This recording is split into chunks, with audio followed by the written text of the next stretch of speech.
નમસ્કાર ખેડૂત મિત્રો, હું જીએસપી ક્રોપ સાયન્સ વતી વનરાજ લાલુ આપ સર્વ ખેડૂત મિત્રોનું હાર્દિક સ્વાગત કરું છું. આજે આપણે રાજુલા તાલુકાના આગરિયા ગામના એક પ્રગતિશીલ ખેડૂત જેમની વિઝિટ કરેલી છે, ત્યાં આપણે ફાર્મ ઉપર એમની ત્યાં એક ડેમોન્સ્ટ્રેશન કરેલું જે જીએસપી કંપનીનું ફાઇટર ઈયળ માટે આવે છે.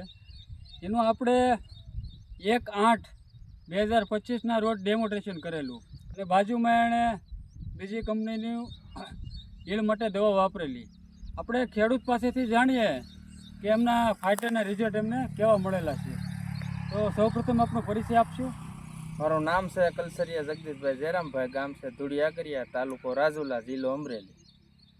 મેં આ એક પપનો ડેમો કરેલો છે, એમાં સાંટેલું છે. એમાં હજી ઈયળ નથી આવી, 15 થી 20 જમણ થવા આવ્યા છે.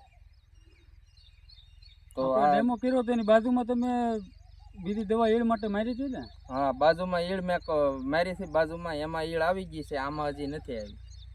આનું રિઝલ્ટ તમને કેવું લાગે છે? રિઝલ્ટ આનું સારું છે. તો બીજા ખેડૂત મિત્રોને શું ભલા ઈયળ માટે સટાઈ કરું, સારું રિઝલ્ટ છે. આપણે ખેડૂત મિત્રો 1 તારીખે ડેમોન્સ્ટ્રેશન અહીંયા એના ફિલ્ડ ઉપર કરેલો એક પંપનો. એની બાજુમાં એને ખેડૂતે સારી કંપનીનું બીજું ઈયળ માટે વાપરેલું, પણ જ્યારે ફોલોઅપ લેવા આવેલો ત્યારે આપણે જે ફાઇટરની 8 હોળ કરેલી એમાં ત્યાં ઈયળ જોવા નથી મળી અને એમણે જે દવા વાપરી હતી એમાં ઈયળનો એટેક ફરીવાર શરૂ થઈ ગયો હતો. એટલે આપણે જે ડેમો કરેલો ને પછી જે રિઝલ્ટ મળેલું એમાં ખેડૂતે પોતે 1 લીટર દવાનો અહીંયા ફાર્મ ઉપર ઉપયોગ પણ કરેલો છે ને રિઝલ્ટ પણ સારા મળેલા છે. આભાર.